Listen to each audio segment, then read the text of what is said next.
నడిచినా కూర్చున్నా మోకాళ్ళ నొప్పులు వస్తున్నాయా? ప్రాణ పెయిన్ క్లినిక్ లో అధునాతన చికిత్సతో మోకాళ్ళ నొప్పులు తగ్గించుకోండి. హాయ్ హలో నమస్తే వెల్కమ్ టు మనం టీవీ. నేను దుర్గా.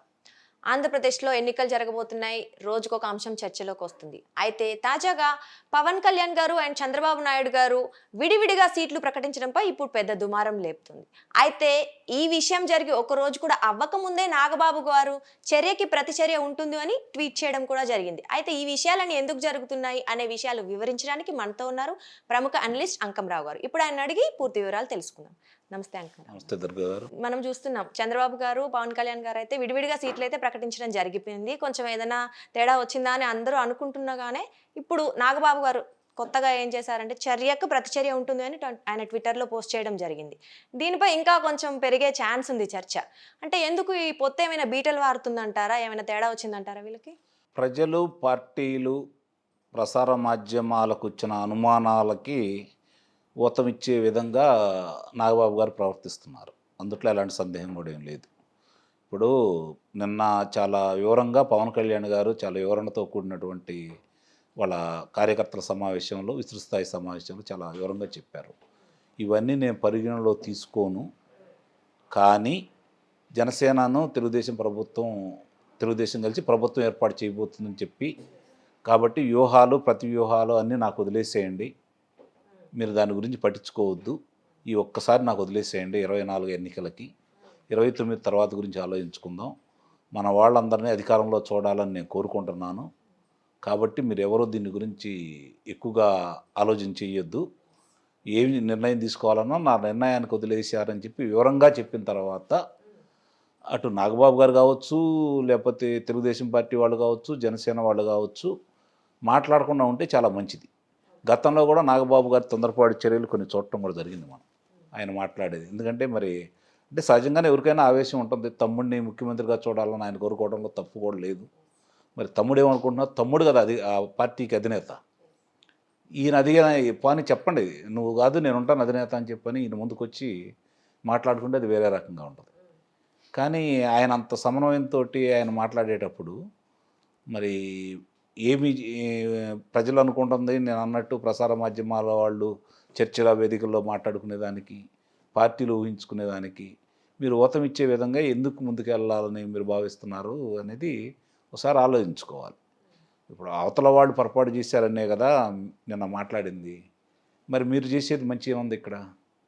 ఇయే కదా ఇబ్బందికరమైన పరిణామాలు. ఒకటి పెరిగిపోతూ ఉంటాయి కదా ఇద్దరికి. ఇప్పుడు అటు వాళ్ళైనా వీళ్ళైనా ఎవరైనా దీని గురించి మాట్లాడే వాళ్ళందరూ సమన్వయం పాటించాలి. అంతిమంగా చంద్రబాబు నాయుడు గారు, పవన్ కళ్యాణ్ గారు ఇద్దరు కలిసి సంయుక్తంగా ఒక సమావేశంలో వాళ్ళు ప్రకటిస్తే దాన్ని ప్రామాణికంగా తీసుకోవాలి.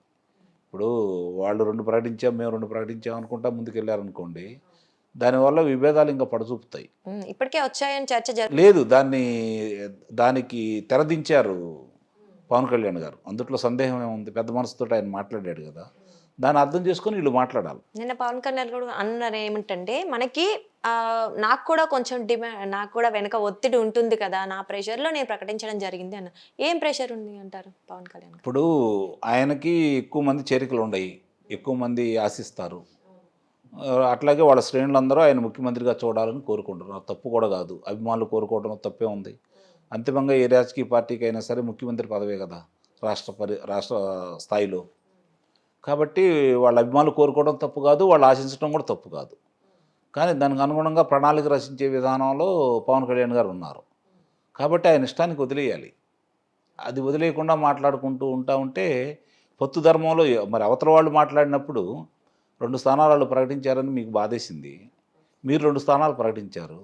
మీరు 2 స్థానాలు ప్రకటించారని వాళ్ళకు బాధేసి ఒకళ్ళు మాట్లాడుకున్నారు అనుకో, ఇంకా పొత్తు ధర్మం ఏముంటుంది? నాయకులు ఓకే, కార్యకర్తలు అదే ఇప్పుడు నాయకులైనా కార్యకర్తలైనా ఇప్పుడు వాళ్ళు 2 ప్రకటించారని చెప్పి నన్ను పవన్ కళ్యాణ్ గారు కూడా 2 ప్రకటించారు కదా.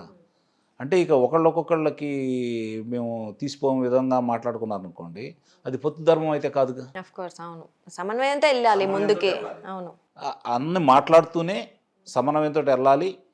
నాకు విస్తృత అధికారాలు ఉన్నాయి కాబట్టి నా ఇష్టానికి వదిలేసేయండి, ఈ 24 ఎలక్షన్లకి నేను చెప్పింది మీరు వినండి అని చెప్పని ఆయన మాట్లాడింది మంచి పద్ధతే కదా.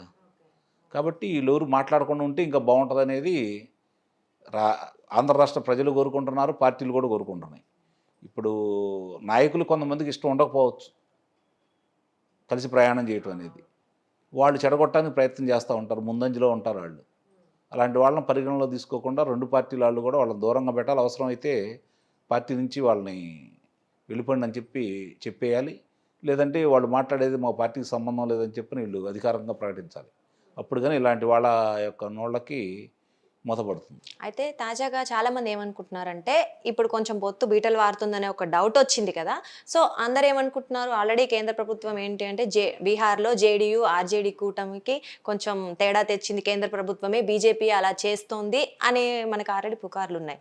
సో ఇక్కడ కూడా వాళ్ళు అదే ప్లాన్ యూజ్ చేస్తున్నారు, టీడీపీ జనసేన కూటమిని విడదీయడానికి ట్రై చేస్తున్నారని కొంతమంది విమర్శిస్తున్నారు. దీనిపై మీ స్పందన ఏంటి? వాస్తవమే, దాంట్లో విమర్శించేది ఉంది, వాస్తవమే, అందుట్లో సందేహమే ఉంది. ఇప్పుడు భారతదేశంలో ఏ ప్రాంతీయ పార్టీలు ఎదగకూడదు, అలాగే జాతీయ స్థాయిలో కూడా ఏ పార్టీకి బలం ఉండకూడదు, మేము ఒక్కడమే ఏకఛత్రాధిపత్యంగా ఏలాలనేది భారతీయ జనతా పార్టీ వాళ్ళ యొక్క వ్యూహాలు. ఆ విధంగానే వాళ్ళు ముందుకెళ్తున్నారు.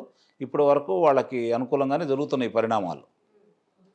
ఇక్కడ కూడా ఇప్పుడు వాళ్ళ మాటలకి ఊతం ఎలా లభిస్తుంది అంటే, మేము ఇంకా ఎన్డీఏ పొత్తులో ఉన్నామని చెప్పని జనసేనాని ప్రకటిస్తున్నాడు కదా. అలాగే జనశ్రేణులు కూడా మాట్లాడుతూ ఉన్నాయి చర్చా వేదికల్లో కూడా.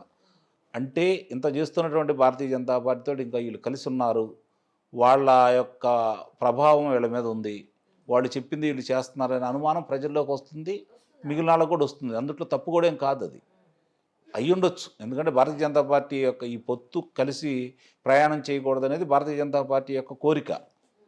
వాళ్ళకి ఏ కోశానా కూడా తెలుగుదేశం పార్టీ అధికారంలో రాకూడదనేది భారతీయ జనతా పార్టీ యొక్క కోరిక. వాళ్ళు ఇప్పటికీ కూడా జగన్మోహన్ రెడ్డి గారికి వాళ్ళ వంతు సహాయ సహకారాలు సంపూర్ణంగా అందజేస్తున్నారు.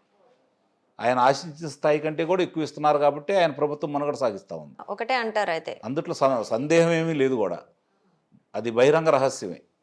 దాని గురించి వేరే చర్చ కూడా అనవసరం. జరుగుతున్న పరిణామాలు ఎన్ని ఉన్నాయి కాబట్టి వాళ్ళని ఆ విధంగా ఆలోచిస్తున్నారు వాళ్ళు, ప్రజలు కూడా భావిస్తున్నారు. అది మాత్రం వాస్తవం, అందులో సందేహం కూడా ఏం లేదు. అయితే కలిసి ఉంటే ఖచ్చితంగా అధికారంలోకి వస్తారేమోనని కావాలని విడదీస్తున్నారు అంటారా మీరు బీజేపీ? రెండోది, దాంతోపాటు బలవంత పొత్తులు పెట్టుకోవాలని వాళ్ళు ప్రయత్నం చేస్తున్నారు. ఎవరితో? తెలుగుదేశం పార్టీ జనసేన అధికారంలో రాబోతుంది కాబట్టి ఓకే, వాళ్ళు దీంతో కలిసి ప్రయాణం చేయాలని చెప్పి ఇలాంటి ఒత్తిళ్లు తీసుకొచ్చేసి వీళ్ళ ద్వారా వాళ్ళ దగ్గరికి వెళ్ళి వీళ్ళు బతిమలాడుకునే విధంగా వాళ్ళు ప్రయత్నం చేస్తూ ఉంటారు. ఓకే. అంటే ఆల్రెడీ పవన్ కళ్యాణ్ గారు అయితే ఓకే కలిసే ఉన్నారు. టీడీపీ పార్టీ అండ్ బీజేపీ అయితే ఇప్పటి వరకు వాళ్ళు కలుస్తామని అయితే ప్రకటించలేదు.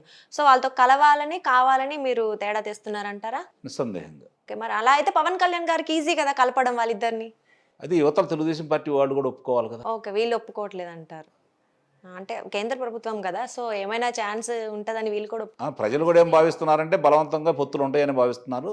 దానివల్ల అంతిమంగా నష్టపోయేది మాత్రం తెలుగుదేశం పార్టీ. పొత్తులు పెట్టుకుంటే తెలుగుదేశంకి నష్టం అంటే నిస్సందేహంగా. అంటే బలం ఉంటుంది కదండి, పార్టీలన్నీ సపోర్ట్ చేసినప్పుడు బలం ఎక్కువ ఉంటుంది కదా. అంటే ఏం బలం ఉందని ఆంధ్ర రాష్ట్రంలో భారతీయ జనతా పార్టీ కలుపుకోవాలి? సరే ఎంతో కొంత వాళ్ళు 1% ఉన్నారు, వాళ్ళ మీద ఇప్పుడు 5% మంది వ్యతిరేకత ఉన్నారు. అంటే పక్క రాష్ట్రాల్లో ప్రభుత్వంలో ఉన్నారు కదండి, వేరే రాష్ట్రాల్లో కానీ కేంద్ర ప్రభుత్వం ఆంధ్రాలో లేరు, కేంద్ర ప్రభుత్వంలో ఉన్నారు అండ్ పక్క రాష్ట్రాల్లో ఉన్నారు కాబట్టి దానివల్ల ఏంటండి ఉపయోగం? అంతిమంగా ఓకే ఉపయోగం లేదు కాబట్టి కలుపుకోవట్లేదు అంటారు. ఇప్పుడు నిజంగా వాళ్ళు ఆంధ్ర రాష్ట్రాన్ని మేలు చేసేవాళ్ళు అయితే ఈ 4.5 సంవత్సరాల పరిపాలనలో మరి వాళ్ళు ఇంత సహాయ సహకారాలు ఆ పార్టీకి ఎందుకు చేస్తున్నాయి? మిగిలిన ఏ రాష్ట్రాలకు చేయనంత సహాయం, ఆర్థిక సహాయం వీళ్ళకి మాత్రం ఎందుకు చేస్తున్నాయి? ఇంత అనాగరికంగా, ఇంత అన్యాయంగా ప్రజల్ని, ఉద్యోగస్తుల్ని, సంఘాల వారిని వాళ్ళు అక్రమంగా, అన్యాయంగా దౌర్జన్యాలు చేస్తుంటే ఏమని ప్రశ్నిస్తుందా కేంద్రం? రాష్ట్రానికి సంబంధించి రాజధాని అంశంలో కూడా మాకు సంబంధం లేదు, వాళ్ళ ఇష్టం అని చెప్పని న్యాయస్థానాల్లో వాళ్ళు ఎందుకు పొందుపరిచి వాళ్ళ పత్రాన్ని జప్తు చేస్తారు? ఆయనే వచ్చి కదా ప్రారంభోత్సవం చేసి శంకుస్థాపన చేసింది. ఆయన చేతుల మీద కానీ శంకుస్థాపన జరిగినటువంటి రాజధాని ప్రాంతాన్ని మరి వాళ్ళు కేంద్ర ప్రభుత్వానికి సంబంధించినటువంటి హోంశాఖ వారు, ఆ కార్యదర్శి ఎందుకు అలా ఇస్తారు? దాని గురించి ఏమైనా మాట్లాడుతున్నారా? సమస్యల గురించి ఏమైనా మాట్లాడుతున్నారా? జరిగిన ఘోరాల గురించి ఏమైనా ప్రశ్నిస్తున్నారా? మరి ఏమి చేస్తున్నారని ఆంధ్ర రాష్ట్రానికి భారతీయ జనతా పార్టీ రేపు ఏదో చేసిద్దని చెప్పని భావించాలి? ఇది ప్రజల అభిప్రాయం, చాలా స్పష్టంగా చెబుతున్నాను నేను చాలామందితో మాట్లాడినప్పుడు ప్రజల యొక్క వ్యతిరేకత ఈ విధంగా ఉంది. అందుకే నేను అన్నాను, బలవంతంగా వాళ్ళు కలవాలని ప్రయత్నం చేస్తున్నారు, వాళ్ళకున్న అధికారాన్ని చూసి ఈడు కూడా భయపడుతున్నారని భావించాలి మనం. ఆ భయం కొద్దీ వాళ్ళ దగ్గర చేరుతున్నారు తప్ప వాళ్ళ మీద మనస్ఫూర్తిగా ఇష్టం ఉంది కానీ వాళ్ళకి నష్టం జరుగుతుందన్నా కూడా అంతిమంగా అన్ని వ్యవస్థలు వాళ్ళ చేతిలో ఉన్నాయి కాబట్టి ఆ భయం కొద్దీ వీళ్ళు వాళ్ళ దగ్గరికి వెళ్తారే తప్ప వాళ్ళ మీద ప్రేమతోటో రాష్ట్రానికి ఏదైనా ఉపయోగం జరిగిద్దనే కాదు, వీళ్ళకి జరిగిద్దని చెప్పి మాత్రమే వీళ్ళు వెళ్తారని చెప్పి నేను భావిస్తున్నాను. ఓకే సార్, మొత్తానికైతే నాగబాబు గారు పెట్టిన ట్వీట్ అయితే మొత్తానికి చర్చకి దారి తీసింది ఇప్పుడు కొత్తగా. కానీ మీరు అంటున్న ప్రకారం జనసేన టీడీపీ కూటమిని విడదీసే ప్రయత్నం బీజేపీ చేస్తుంది అని అయితే మీరు అంటున్నారు. కానీ రాష్ట్ర ప్రజలు ఏమనుకుంటున్నారో, ఏం జరగబోతుంది అనేది మనం అయితే వెయిట్ చేసి చూద్దాం.